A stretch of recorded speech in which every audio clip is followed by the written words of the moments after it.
అయోధ్యలో శ్రీరామ మందిరం ప్రారంభోత్సవం పురస్కరించుకొని రామమందిర ఆలయ కమిటీ ఆధ్వర్యంలో ఉత్సవ విగ్రహాలతో పాత బస్టాండ్ పురవీధుల్లో ఊరేగింపు నిర్వహించిన తదనంతరం రామ్ మందిర్లో కరసేవకులకు ఘనంగా సన్మానించి భక్తులకు అన్నప్రసాద కార్యక్రమం ఏర్పాటు చేశారు. ఈ కార్యక్రమంలో రామ్ మందిర్ ఆలయ కమిటీ సభ్యులు, భక్తులు, మహిళలు అధిక సంఖ్యలో పాల్గొన్నారు.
శ్రీరాముడి తమ్ముడు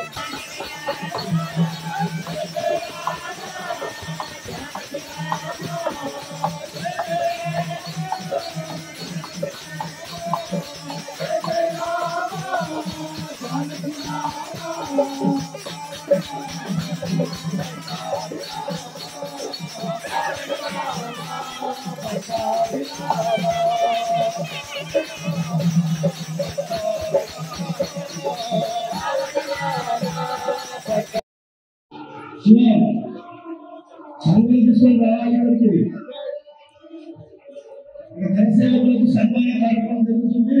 శివ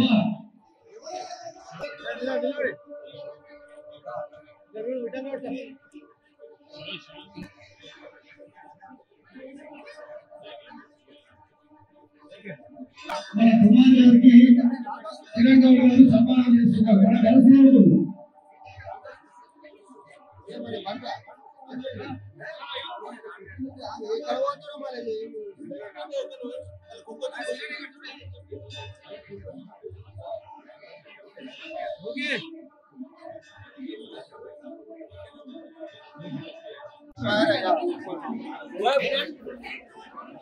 పాండన్న గారు 1992లో పరిశ్రమకు వెళ్ళి వచ్చినందుకు వారికి రామోజీ యువసేన తరఫు నుంచి మరియు ఆలయ కమిటీ నుంచి వారికి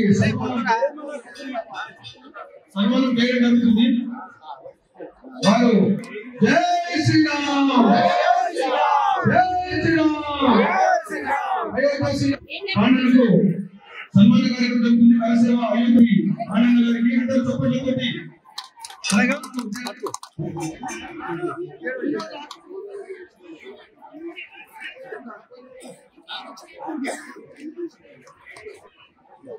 అలాగే మన 1992లో పరిశ్రమకు మన సత్యసార్ గారు చేతుల మీద సత్యసార్ ఇప్పుడు మన సత్యసార్ గారి చేతుల మీదుగా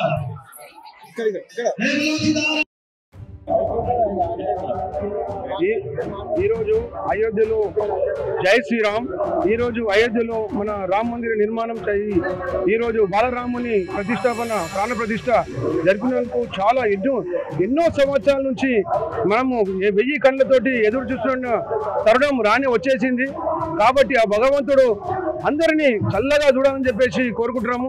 అలాగే మన సంగారెడ్డి నుంచి 300 మంది కరసేవకులు ఇక్కడ మన చాలా సంతోషంతో ఉత్సాహంతో అప్పుడు రామశిలలు అని లేకపోతే రామజ్యోతి అని చెప్పేసి వివిధ కార్యక్రమాల్లో పాలు పంచుకొని వీధిగా తిరిగి అయోధ్యకు చేరుకునే లోపల ఎన్నో కష్టాలు వాళ్ళు అనుభవించి వాళ్ళు పోలీసులతోటి లాఠీలతోటి వాళ్ళతోటి చాలా తన్నులు తిని చివరి వరకు వెళ్ళి మన అప్పుడు టైగర్ నరేంద్ర గారి ఆధ్వర్యంలో మరియు పన్యాల ప్రభాకర్ గారు, విఠల్ గౌడ్ గారు, కుమార్ గారు వీళ్ళందరూ చాలా మంది కరసేవకులు వారి ధైర్యంతో ముందుకు సాగి ఎన్ని బాధలు వచ్చినా ఎంత పోలీసులు తిట్టినా కొట్టినా వారి బాధతో ఎదుర్కొని అయోధ్యకు చేరుకొని అయోధ్య రామ మందిర నిర్మాణానికి వాళ్ళంతా కృషిని చేసినందుకు వారికి ఇక్కడ రామ మందిరంలో పిలిచి వారికి అందరికీ కూడా పేరు పేరున మేము రామ మందిర యువసేన మరియు ఆలయ కమిటీ తరఫు నుంచి సన్మానం చేయడం జరిగింది. అలాగే ఈరోజు పొద్దుటి నుంచి మన ఊరేగింపు కార్యక్రమము, రథయాత్ర కార్యక్రమము మరియు ఇప్పుడు అన్నదాన కార్యక్రమము మరియు దీపారాధన ఉంటుంది. మరియు లాస్ట్కు చివరికి 11 గంటలకు మన రామ మందిరంలో రామునికి హారతితో కార్యక్రమాన్ని ముగిస్తారు. కానీ ఇలాంటి తరుణం వచ్చినందుకు పట్టలేనంత హిందూ లోపల ప్రతి ఒక్కరు కూడా సంతోషంతో ఆనందంతో ఉత్సాహంతో ఈ పండుగని ప్రతి ఒక్క గుడి లోపల ఇల్లు అల్లుకొని పండుగ చేసుకొని ఈ వాతావరణాన్ని చాలా మహిళలు మంగళారతితో వాళ్ళతో చాలా మంది మహిళలు కూడా సంతోషంతో ఆనందంతో ఈ కార్యక్రమాన్ని ఈరోజు రాముని అయోధ్యలో రాముని నిర్మాణానికి చేసినందుకు అందరూ కూడా పండుగ వాతావరణం ఇక్కడ నెలకొంది. అలాగే ఈరోజు కార్యక్రమాలు మన రామ మందిర్ ఆలయ కమిటీ మరియు రామ మందిర్ యువసేన తరఫు నుంచి ఈ కార్యక్రమాన్ని నిర్వహిస్తున్నాము. మళ్ళా ఇప్పుడు కరసేవకులకు అందరికీ కూడా సన్మానము చేయడం జరిగింది. కొంతమంది కరసేవకులు కూడా రావడం జరుగుతుంది. ఈ కార్యక్రమము మన అయోధ్యలో రాముడు అందరినీ చల్లగా చూసి అందరినీ హిందూ బంధువులందరి మన ఇన్ని కోట్ల మంది కూడా చల్లగా ఆశీర్వాదం ఇచ్చి చల్లదు అని చెప్పేసి మనసారా కోరుకుంటూ ఈ సమయాన్ని ఇచ్చినందుకు సిటీ ఛానల్ వారికి మరియు ప్రతి ఛానల్ వారికి అయోధ్య శ్రీరామచంద్ర వారు చల్లగా చూడాలని చెప్పేసి మనసారా కోరుకుంటూ సెలవు తీసుకుంటున్నాం.